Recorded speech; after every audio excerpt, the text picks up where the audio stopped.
every time we check into a hotel as a team, my son Brandon is always got the best room in a hotel, which annoys the heck out of me because I'm the boss. I'm supposed to have the best room, and he always ends up with the best room. And finally, you know, the whole team, we check into a hotel one day, and we go, "Hey, we'll come up to your room. We'll meet in your room." He goes, "No, that's okay. I'll come down and get you." His room was so nice. He was on a floor we couldn't even get on. I mean, he had the presidential suite on a secluded floor. I mean, I'm paying a bill. I can't even get on a floor. And we get in there, and he's like, "Okay, that's a guest bathroom over there. You guys are only allowed to use a guest bathroom." It was just crazy. But it was a way he was getting these great upgrades in a hotel.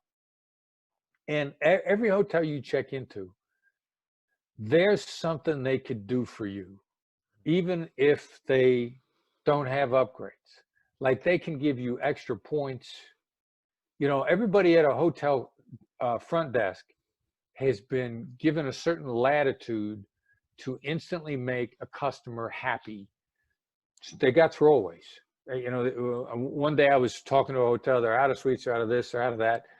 And the guy says, you know, he says, I give you 10,000 more bonus points on your membership.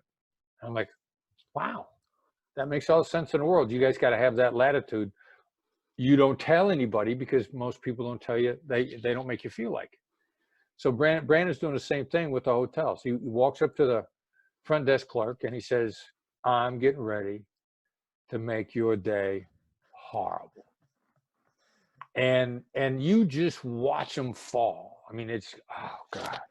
It's like in a hotel, they've seen everything. I mean, they've, you know, were you dealing drugs in a room? Did you have a human sacrifice? Is there a goat in your suitcase? You're going to sacrifice a goat in a room? You know, God knows what these people have seen. So, you know, they're whatever their mind goes to, what you're giving them is way simpler and way easier, and they probably have the latitude to do.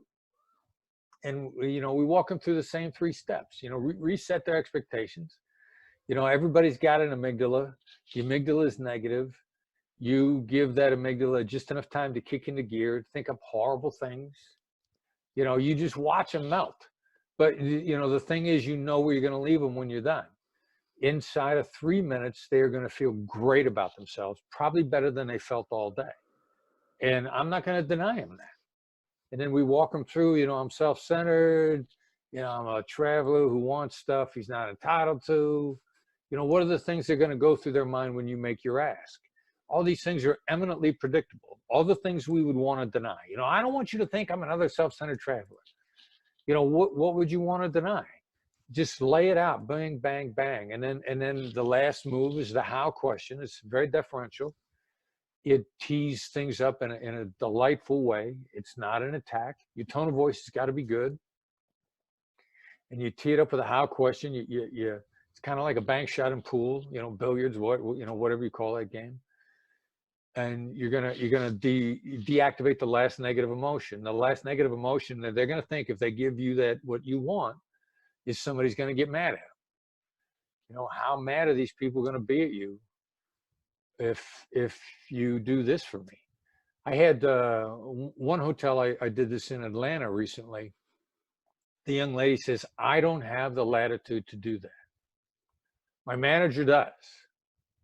If you want, you know, I'll be happy to go back in the back and talk to him on your behalf. Now, what's going to happen here is eminently predictable. She's going to go back and talk to the manager, and he's going to read right away whether or not she's dealing with a jerk or somebody that she's comfortable with. And she's going to go back there, and she's either going to say, look, I got this jerk out front who wants something for free. I told him I'd check with you. And the manager's like, got it. No, you can tell, I'll be the bad guy. You can tell him I turned you down.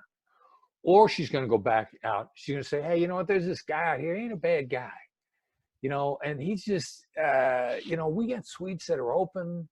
I mean, I can't get him into it right now, but I've already checked, which she had. She said, I can move him tomorrow. You know, the hotel's not full anyway. This is probably going to be somebody's going to talk. You know, she's going to make the pitch. I got to put her in the mood to make that pitch. She comes trotting right back out in front. She said, my manager okayed it. Here's how I want you to call me later this evening. I can tell you, give you an estimate when that suite's going to be open for you tomorrow. Make sure you have your bags packed. We will send someone to your room to move you to make sure that it's convenient for you. She's got all this implementation laid out in her head. So, and she felt great because half the people that are coming up there, they're complaining to her. They're going to walk away asking for more than she gave. She's not going to feel good about 90% of her interactions. She's going to feel fantastic about this interaction. She's going to feel like she really helped somebody by the time she gets done with me. And again, it's probably going to be the best she's felt all day. This is not a bad place to leave somebody.